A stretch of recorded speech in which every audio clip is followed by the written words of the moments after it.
I'm going to start with one of my favorite poems because it's so simple and that's what it says.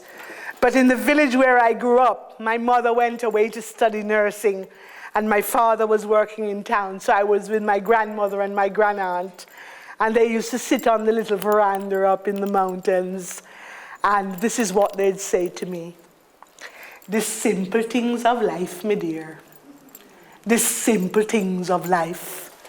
She rocked the rhythms in her chair, brushed a hand across her hair, miles of travel in her stare. The simple things of life. I hoe me corn and the backache gone. I plant my peas and arthritis ease. The simple things of life.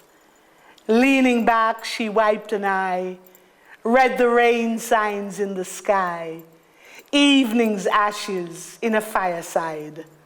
The simple things of life.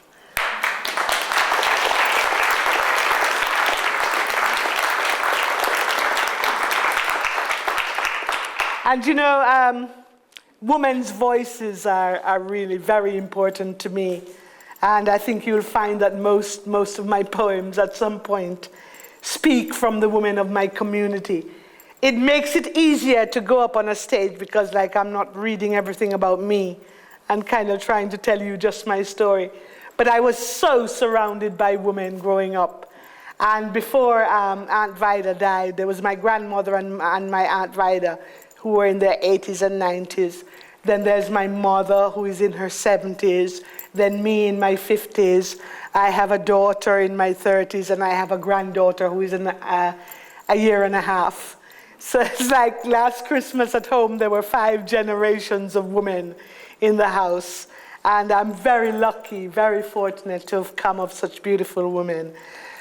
So like when I come out on an evening like this, I think of all the women who didn't make it for whatever reason, and this is for them. It wasn't that the day did start out bad, or that no early morning dream did swing me foot off of the wrong side of the bed. It wasn't that the cold floor make me sneeze, and my nose start run with misery. It wasn't a hangover headache morning, or a worry rising morning.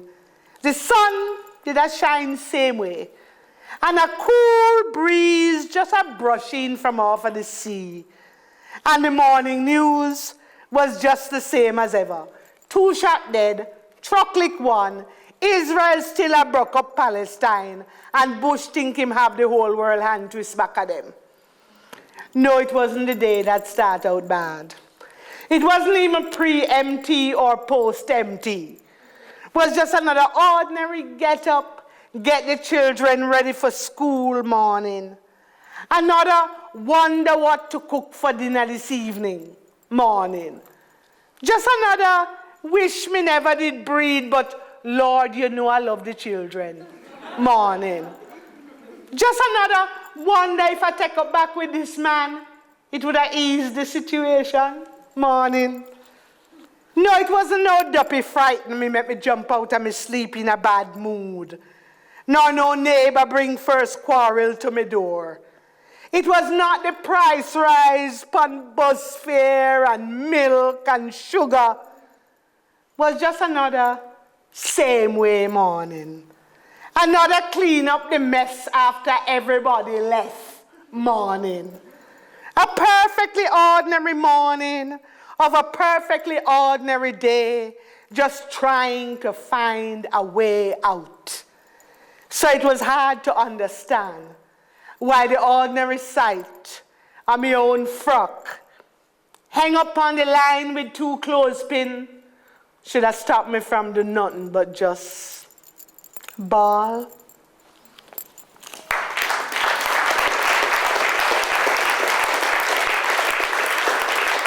In the 70s, you know, while families were broken and Jamaica started becoming a name that was recognized, everybody wanted to come to Jamaica. And this is after the flower children movement of the 60s and the hippies of the 70s and all the free-spirited people gathered on the beaches of Jamaica. Of course, the marijuana helped, so that was always a catch. And we thought that Jamaica would become such a paradise. And I was part of the Young People's Socialist Movement. And we thought then, America, back off. We're opening ties with Cuba. We're going to talk to Russia. You can't stop us from being a free country.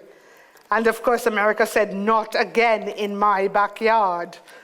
So basically, we were dependent on the tourism.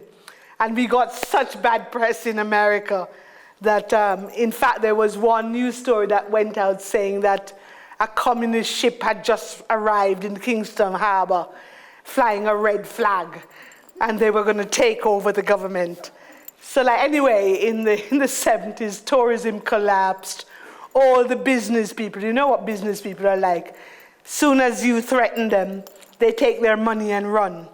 And that's what they did. So all the money went abroad, tourism ended, and we all thought this dream island that we thought we were going to build had to wake up, basically. And we had to sign with the IMF. And we hadn't had that before. And all the people's projects that the socialist government was trying to put into place just never happened anymore. So there were no more hospitals, no more schools being built. They'd started a minimum wage, but that just collapsed. And we signed to the IMF. 400 years from the plantation whip to the IMF grip. And aid travels with a bomb. Watch out, aid travels with a bomb. Aid for countries in despair. Aid for countries that have no share. They're dumping surplus food in the sea, yet they can't allow starvation to be. They buy your land to dump nuclear waste. You sell it so that food your children can taste, and aid travels with a bomb. Watch out, aid travels with a bomb. They love your country. They want to invest. But your country don't get when it comes to the test. Them gone home with all of the profit. Your government left upholding a rocket.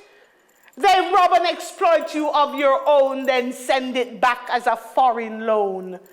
Interest is on it, regulations too. They will also decide your policy for you, and aid travels with a bomb. Watch out, aid travels with a bomb.